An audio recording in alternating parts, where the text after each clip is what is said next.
Hello and welcome to the Daily Mill for Monday, the 12th of January 2026. In today's Millwall news, we have some transfer news.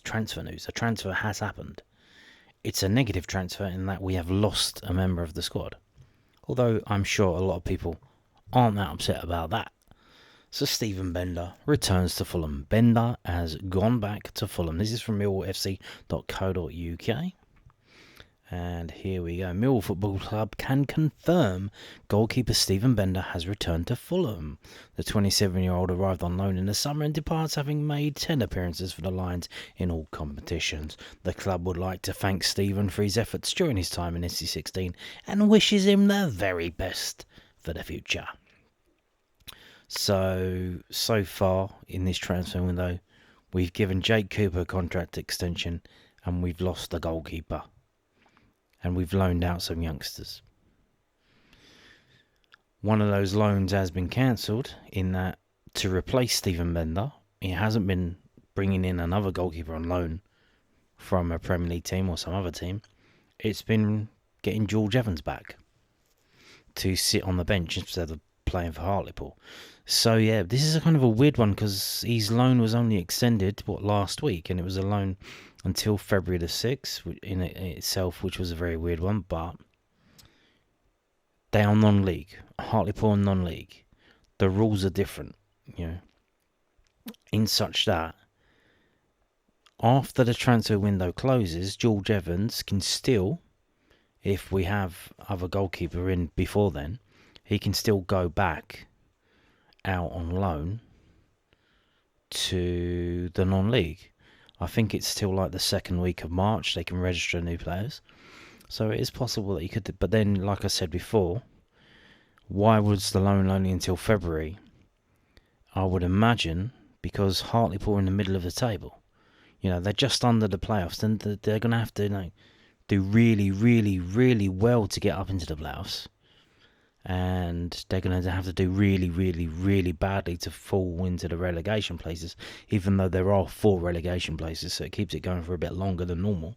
But they could get to February and they're like, well, it looks like points per game so far. If you keep that going until the end of the season, we're not going to get promoted. We're not going to get relegated. Why? If they're spending any money on George Evans' salary, why? Just send all the loan players back, save our money for next season. So that kind of does make sense.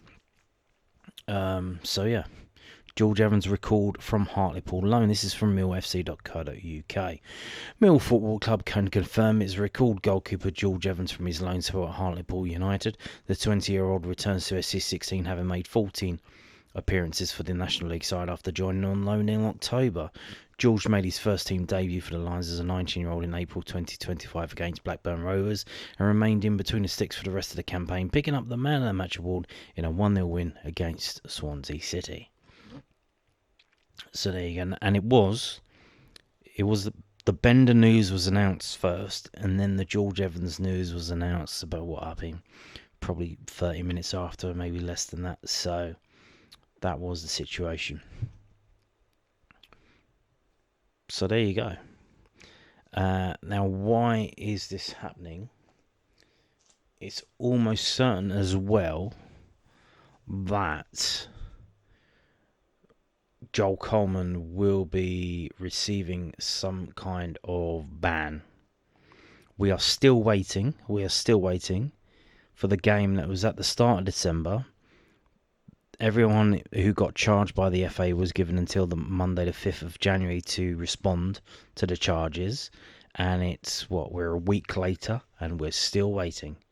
The only two Bristol City players have been, we know they're bans, and that's because they admitted the charges.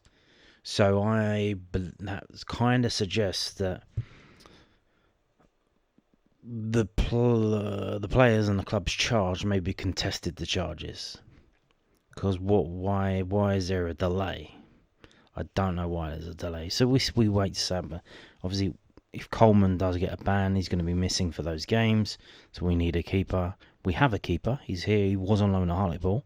If we need a keeper, if we're that desperate, bring him back. It kind of sucks for Hartlepool Kind of sucks for him because he was, playing at Hartlepool, was doing very well.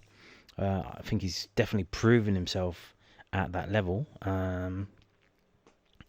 So we wait to see now. I imagine he comes back in and he sits on the bench as the number 2, at least until the rest of January, unless they don't bring another keeper in, another professional keeper that they can bring in just to sit on the bench.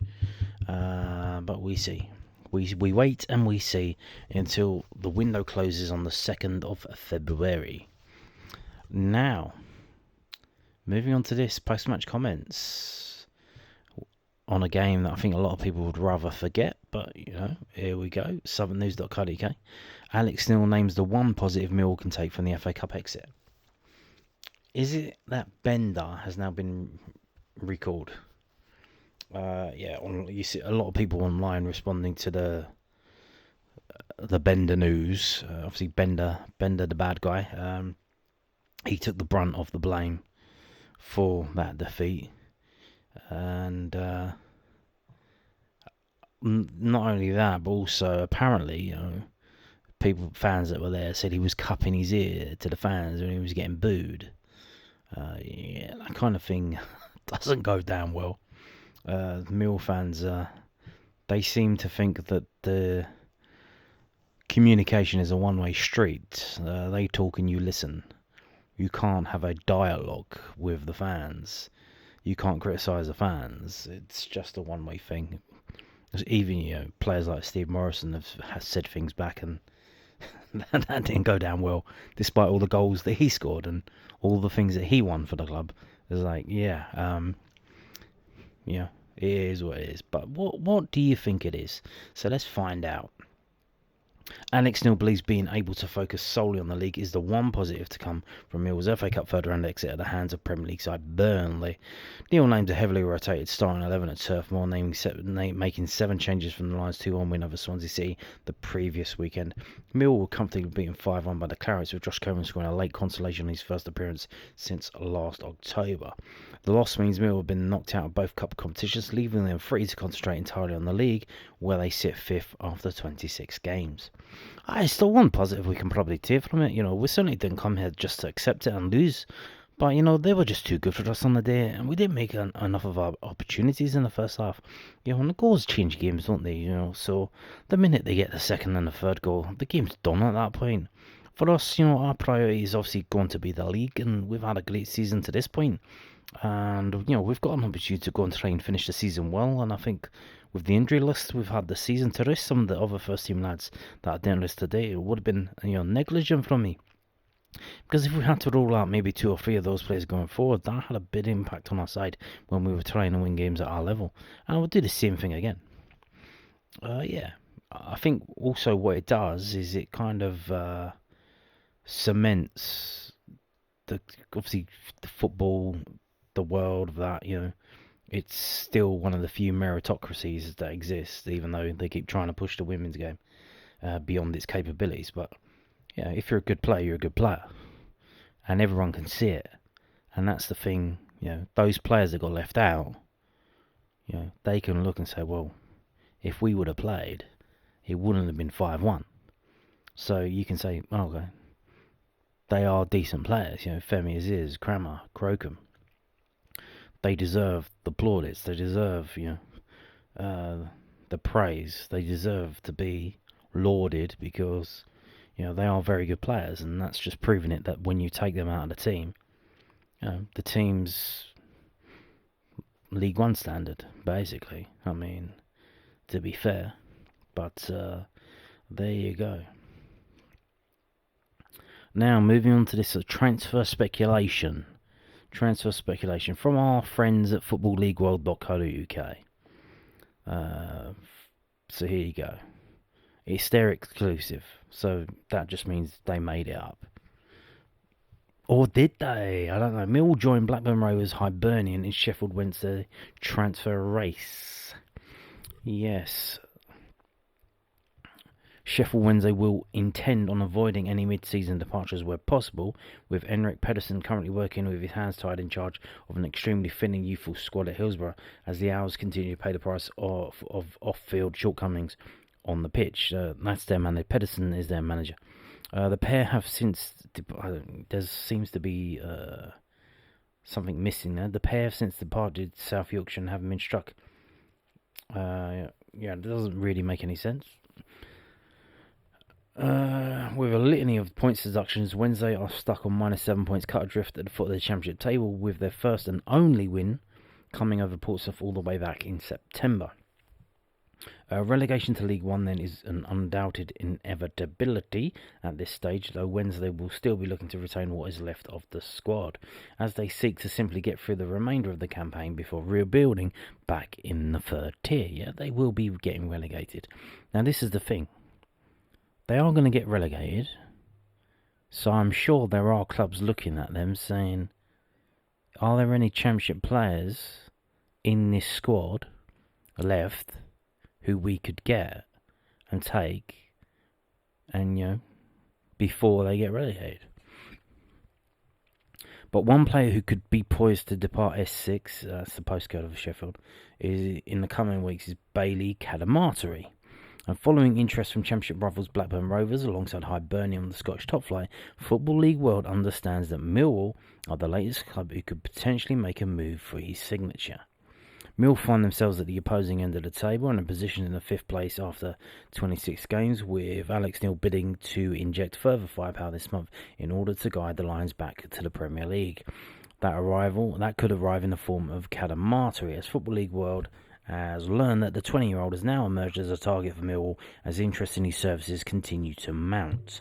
On Friday, Rob Statten of BBC Sheffield reported via X that Wednesday had rejected a bid worth $250k, so not a bid of, but a bid worth, from Hibernian, in contrast to the £1 million figure claimed elsewhere.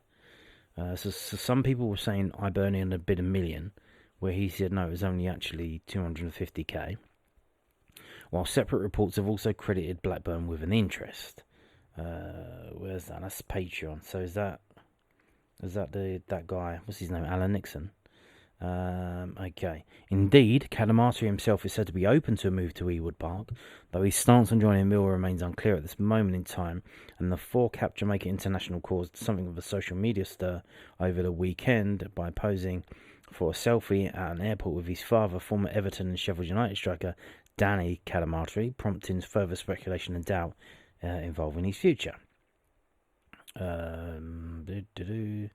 Akin to many young players with this current Wednesday squad, Cadamarteri's development has suffered somewhat owing to the way he has been overused. There is, of course, little to help that, with Pedersen having been forced to utilise whoever has been available at his disposal, in spite of age, form and even fitness. Cadamarteri, who struck on 5 occasions across all competitions in a breakthrough 23-24 season, scored 5 times on loan in League One with Lincoln City last season before returning to lead the line for the Owls under Pedersen. The Wednesday Academy product is featured in every league outing today, with all but 5 of his appearances being starts, though the striker has returned just 2 goals and broke his 4-month goal-scoring duck in his side's 2-2 Boxing Day draw against Hull City. Cadamarteri may not be ready to become Wednesday's talisman quite just yet, but his long-term potential has been talked up for some time, and the Owls will be eager to retain that as League One looms. However, as Mill's interest is yet another threat that Wednesday will have to deal with, it will be a hammer blow to potentially see Cadamarteri fulfil his promise elsewhere. So again, how do they know that he would be open to a move to Blackburn? So it seems that, probably he's looking to get out.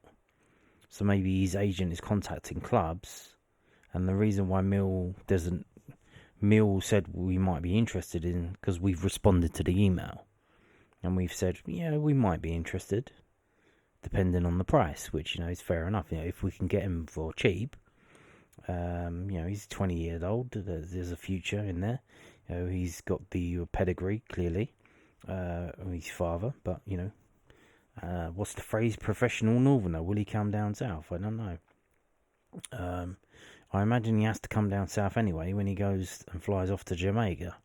Or do they have flights to Jamaica from Manchester Airport? I don't know. But let's have a look, shall we? Let's have a look. So, Bailey Cadamarteri. He's 20 years old. He's going to be 21 in May. This is from WhoScored.com. He's a Jamaican international. He's played 1,747 minutes so far this season. He's scored 2 goals. He's been involved in 3 World Cup qualification games for CONCACAF, and he scored 1 goal. He's got a rating of 6.39 in a team that's rock bottom of the table. He's got 1 man in the match, which is based on the highest rating per match. What else have we got? Averages 1.6 shots per game. Wins 2 aerials per game. Defensively, 0.6 tackles a game. Okay. Offensively, shots per game. Yep. Okay, dispossessed per game, 0.6 times per game. Unscheduled touch, 2.2 times per game. So he can't control the ball. I guess do they play one up front? He's isolated, really. Okay. So if we go back to the summary, if you go down, so his strengths are dribbling and defensive contribution. As a striker, defensive contribution. I think I know why we might be interested in him. He likes to do flick-ons, he likes to dribble, he likes to play short passes, and he likes to tackle. But interesting, so as far as I can remember, his father was a winger. Was he not? Cadamarteri, he was a left winger. He's playing as a forward, centre forward, or an AMC. He's not playing on the wing. Is that because he doesn't want to be compared to his old man, or maybe I got that wrong? Did his old man not play as a winger? His weaknesses is passing. Obviously, we don't do a lot of that anyway, so that won't be a problem for us. And as you can see, so he's playing as a centre forward, 19 appearances, 2 goals, 6.51 rating. As mentioned, he's a striker that can't score goals. Sign him up. He can join the long list of players like that we've had in the past. Strikers that can't score goals. As a substitute, obviously that's going to be a low rating. So that's dragged his. So this is his overall rating. He's been a sub 6 times, so that's going to drag his overall rating down. So if you go with starting rating, his rating as a starter at centre forward is 6.51. As an attacking midfielder, playing deeper, 5.74. So clearly, he can't get on the ball and pass it around, ping it around. He just basically gets on the ball, runs at goal, and has a shot. Stuff like that. So let's move on to this, which is also from WhoScored.com.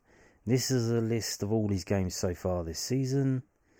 And we've got highs. So against Hull, Boxing Day, gets man of the match, gets a goal, gets an 8.05. But their ratings, obviously, this is the thing. How can you tell? Like, the stats aren't going to tell the whole story because of the situation at the club. The situation at the club is insane. They're just trying to get through to the season. They know they're going down. They're going to rebuild again in League One. They know that. So, 7.33 in the game they won at Portsmouth in September. He's playing for Jamaica. He scored against Trinidad and Tobago for Jamaica. He scored against Wrexham for Sheffield Wednesday. That was his other goal for Sheffield Wednesday, a 7.41. So, his rating's all over the place, really. It goes up and it goes down. It goes from about 5.8 up to, what's his lowest one? 5.88, 5.87, 5.74. That was the most recent game before the cup game. Okay. But you can see, look, they're losing 3-0, losing 3-0, losing 3-1. We only beat them 1-0, of course. They lost to Coventry 5-0. So it's not, like I said, it's not been easy for them. I'm moving on to this. This is his history over the years. Came through at Sheffield Wednesday. in their youth development. 6.31. He scored 4 goals in less games than he's played so far this season. So, and this was in the Championship. So this is 2 years ago, 23-24, in the Championship. He started 14 games, was a sub in 9, played 1,109 minutes, scored 4 goals. So all in total, at this level, he scored 6 goals in, 2,800 minutes. And his passing has improved from then, from 49.6 to 60.9. His aerials 1 has improved. So, there is that. Now let's move on to fbref.com. And here's his page there. And as you can see, this is his versus other forwards in the last year. Scout report, how he compares. Scoring goals ain't a thing. Tackling. So as a forward, he tackles, he intercepts, and he blocks, and he clears the ball, and he wins aerials more than other forwards. So he's a defensive forward. A defensive centre forward, if such a thing exists. And if you look, this is so similar players to Benda, Cadamarteri over the last year. And you look, this is some of the players that we've been linked with in the past. He's similar to the Watford guy, Gurmagard. Yep. Carl Joseph. Isn't that the guy who scored 2 goals against us for Hull City? He's similar to him. Similar to Mark Harris, who we seemingly were interested in at Oxford United. Similar to Dumbia from Watford. And he's similar to Michael Smith at Preston North End. So, there you go. Now, you do wonder, again, does this mean that we got a player going out? Is Ivanovic going out? He wanted to go in the last window. They rested him. He came back. They rested him again. Is he on his way? Is he going to get the Zion Fleming injury that sees him out until the transfer window closes, and the game after the transfer window he comes back like, oh no, I'm not injured anymore. I'm all good. You do wonder. So yeah, here we can see what we've just seen in a bit more detail. 18 years old, he was playing in the Championship. He scored 4 goals in the Championship as an 18-year-old. And he had an XG of 2.8, and he scored 4 goals. And this season, he's kind of flipped on his head in that he scored 2 goals, but he had an XG of 4.7. So he should have scored 4 goals or 5 goals, but he hasn't. He's only scored 2. And this is as a 20-year-old this season. So there you go. So all in all, he's played 33 games at Championship level, scoring 6 goals. 2,845 minutes.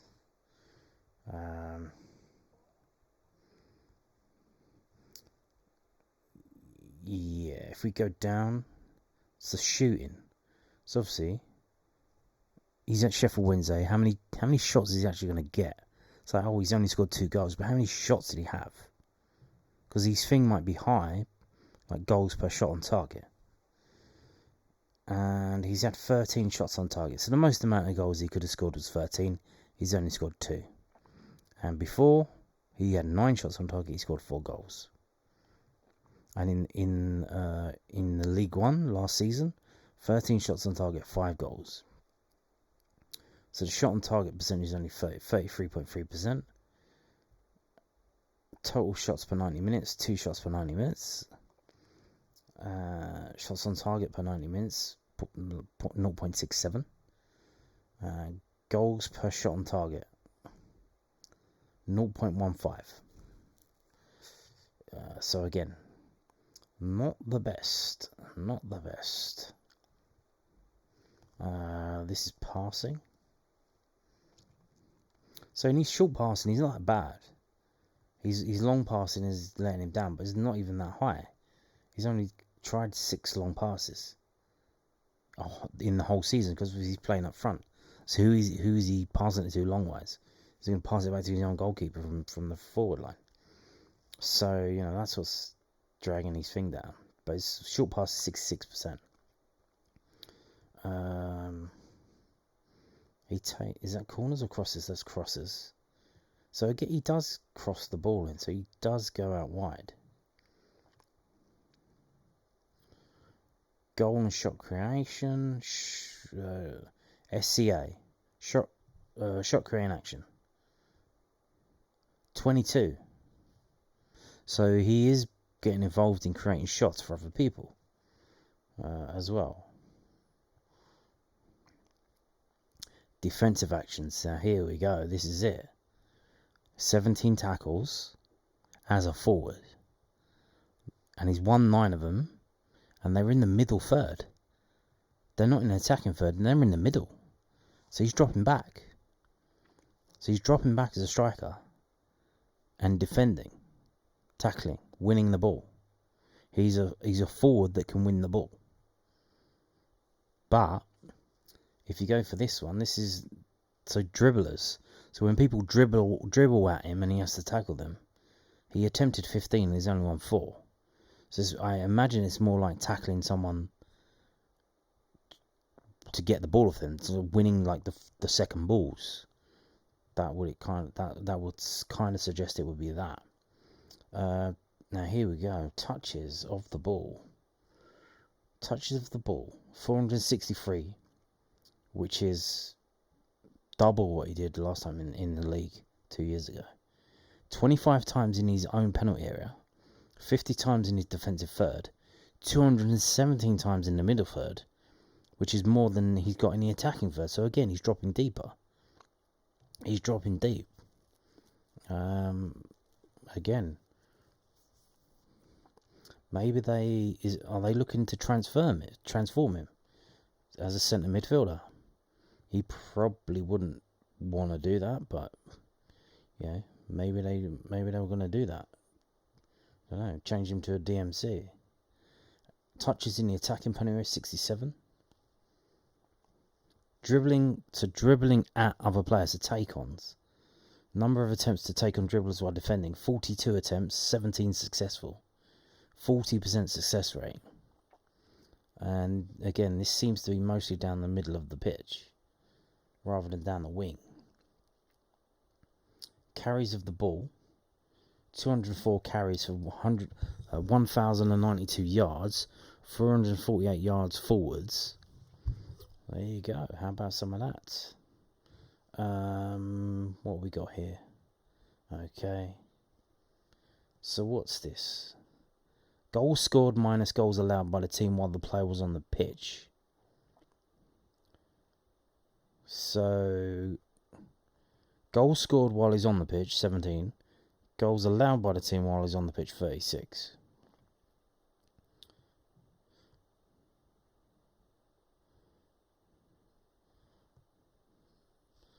So, there you go.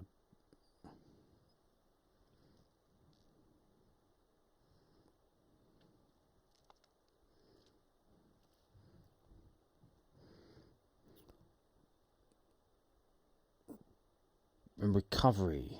Number of loose balls recovered, 41. And he's played 19.49 games. So that's 2 a game. No, 2 a game, yeah. So he recovers, he wins second balls. He wins second ball. Aerial duels, here we go. He's not that tall, is he? He's not that tall. So who would he be like in our squad? He would be like Langstaff? Is he a replacement for Langstaff? Maybe we loan Langstaff to Sheffield Wednesday, and then he can play for them. I don't know. Is he a replacement for a Maku? And again, Maku's on the wing. He doesn't seem to be on the wing. But, is this better than Langstaff? Surely we need to add players, not swap them out. Because at least you know what you're getting with Langstaff. And we're looking at the stats here to see what we're going to get from this guy. But again, you don't know because this team is a shit team. They've been crippled by off-the-field stuff. If he comes to us and he plays it amongst better players, will he be better? or will he still be doing what he's doing here for them? So you don't know, do you? You don't know at all. These are the games that he's got played so far this season. A full list here, as you can see. But look at all the games. They haven't won. He hasn't won a game of football since September. Like, man, if you're a footballer and you haven't won a game of football since September, surely you would be like, get me the fuck out of here, man. Like, you see how depressing it has been this week for us. You know, losing a game that a lot of people even wanted us to lose. Even the people that wanted us to lose didn't appreciate the 5-1 drubbing. Yeah, and it's kind of like, oh God, depressing. Can you imagine how depressed this guy is, losing all these games of football? He hasn't won a game of football since September. I mean, madness. Absolute madness. And you can see the last 3 games, he hasn't had a shot creating action. Did he get any shots away? Like one shot against, is that Blackburn? One shot against Blackburn. One shot against Preston, that was on target. None against QPR, and I don't know if this is accurate for the Brentford game because that was a cup game. Yeah, it's just madness, isn't it? Absolute madness. Flogging yourself to death, in a team that's getting relegated. Wow. So there you go, that's who we've been linked with. Again, so, Now, moving on to draws for Lions loanees. This is the Loanwatch from this weekend's football from millwallfc.co.uk. Ben Drake played the full 90 minutes for Braintree Town as they were held to a goalless draw at home to Boston United in the Enterprise National League, while Frankie Baker was a 66-minute substitute for Tunbridge Angels as they picked up a point in the Enterprise National League South, drawing 1-1 at Enfield Town. Jayden Celestine-Charles and Maidenhead United's fixture at home to Bath City fell foul of the weather conditions, with Adam Mayer continuing to rehab from injury at Cambridge United, missing their 3-2 Emirates FA Cup third round loss at home to Birmingham City. So he's staying at Cambridge to do his rehab. Okay. That's interesting. Now, does that suggest that he's going to be looking to stay there? Maybe we're going to move him on once his contract runs out? I don't know. George Evans was between the sticks, meanwhile, as Hartlepool United were beaten 4-0 at Woking prior to his recall. Let me just say a caveat on that. He did lose 4-0. There was a red card for Hartlepool, I believe it was in the first half. They were 2-0 down at half-time. Changes were made at half-time to shore it up, and they ended up losing 4-0. So that worked out quite well, didn't it? So there are extenuating circumstances to that 4-0 drubbing for George Evans. The upcoming fixtures for the loan players: Braintree Town versus Boreham Wood. That should be a good game. Boreham Wood flying high. They did get bashed 5-0 in the FA Cup away at home to Burton Albion. That's on Saturday, 3 p.m. Obviously, our game is an early kickoff. Possible, probably not, but probably not. You can't get there in time for that. Tunbridge Angels versus AFC Totton. Who are they exactly? That's for Frankie Baker, Jayden Celestine-Charles. Saturday the 17th of January, kickoff at 3 p.m. And obviously Adam Mayer's not going to be playing in that unless he goes to Lord's and there's some kind of miracle. So there you go. Now, let's have a look at the FA Cup fourth round draw. Let's have a look. Here's what you could have won. Here's what you could have won. Ladies and gentlemen, here's what you could have won. So, yeah, fourth round proper. Who did Burnley get? They got Mansfield Town at home. So, thank God we didn't get that. Otherwise, we probably would have been in the fifth round. But we can have a look and see. Have the gods been kind to us? Has the teams that we're rivaling to compete at the top of the EFL Championship, are they going on a cup run? Well, Ipswich have got Wrexham away, which is a winnable game for Ipswich, so they could be going on a cup run. Good for them. Good for you guys. You go and win the FA Cup like you did in was it 78? You go and do that. Good for you. We've got Stoke City at home to Fulham. So, again, that's going to be a tough game for Stoke, I would imagine, if Fulham put out a full team. Now, Hull City, this is a cracker. This is guaranteed this is going to be on television just because it's Chelsea anyway, but Hull City are at home to Chelsea. Now, why is that interesting? Well, Leon Rossini has just been appointed Chelsea manager. Leon Rossini was fired by Hull City, I think, for just missing out on the playoffs. Or did they get to the playoffs? I think he just missed out. And it was a bonkers decision at the time. And,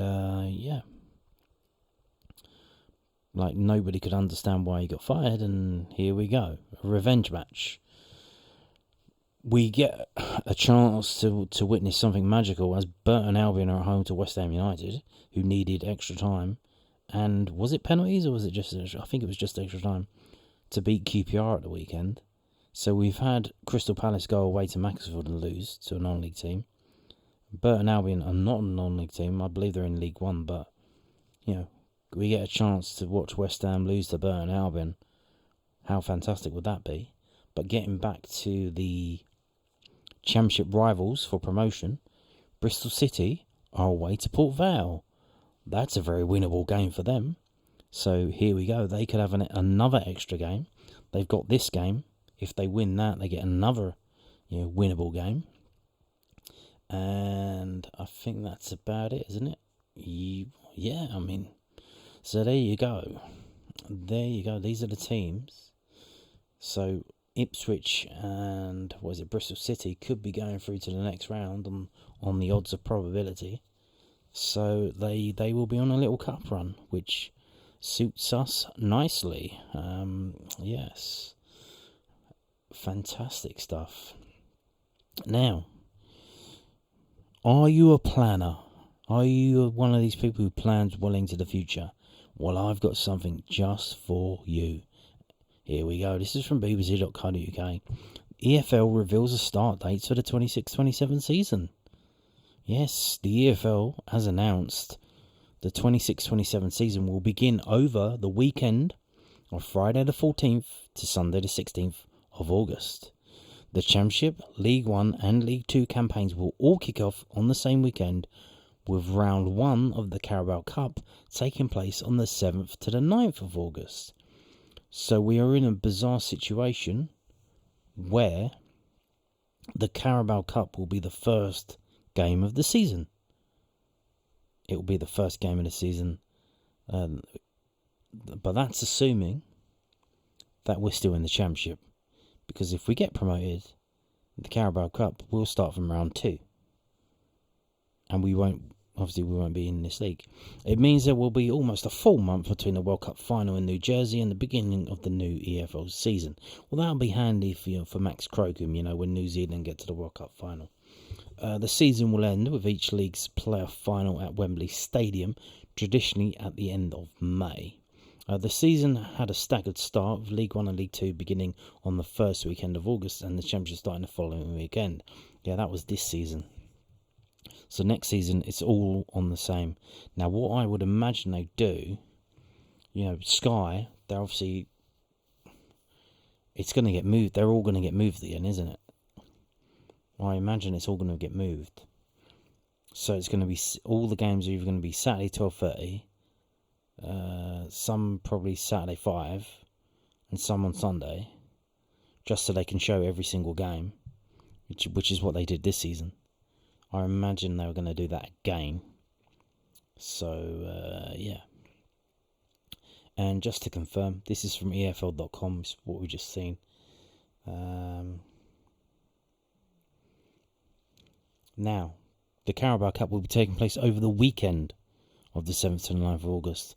So the Carabao Cup, normally a competition that takes place midweek under the lights. Will this improve the attendance?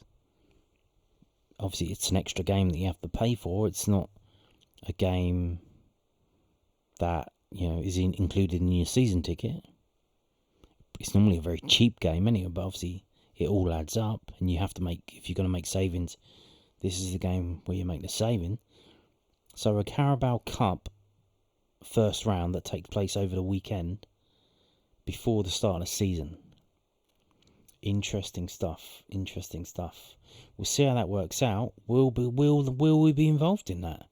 Or will we be involved in this? Presumptuous much? Exactly. You have to dream. You have to. We're fifth in the table. Like we're after so many injuries that we've had. We normally don't have a very good start to the season. Our Septembers have always been bad. But not this year. Normally we have a strong start to the finish. If we have a strong finish to this season, you best start believing. So this is from PremierLeague.com. Dates for the 26-27 Premier League season confirmed. So I've got you covered both ways. If we stay in the league, if we do get promoted. So if you're looking to book your holiday, wherever you're going, here's where you need to look. Confirmation of the season dates for next year. Campaign will start on the 22nd of August and end on the 30th of May 27. The Premier League season 26-27 dates have been confirmed, with the opening match round starting on Saturday the 22nd of August 2026, and the final match round will be played on Sunday the 30th of May 2027, when all fixtures will kick off simultaneously as usual. With an increasingly congested global football calendar, player welfare remains a priority for the Premier League, and as a result, the Premier League will start 1 week later next season.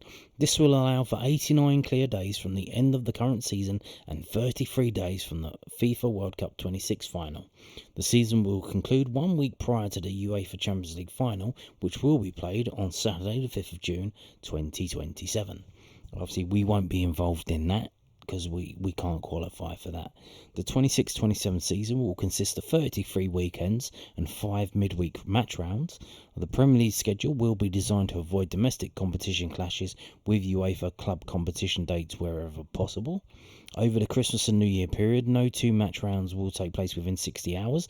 This is in keeping with the commitments made to clubs to address the congested Christmas and New Year schedule with the expanded international calendar. So there you go. And on that note, thank you for watching and goodbye.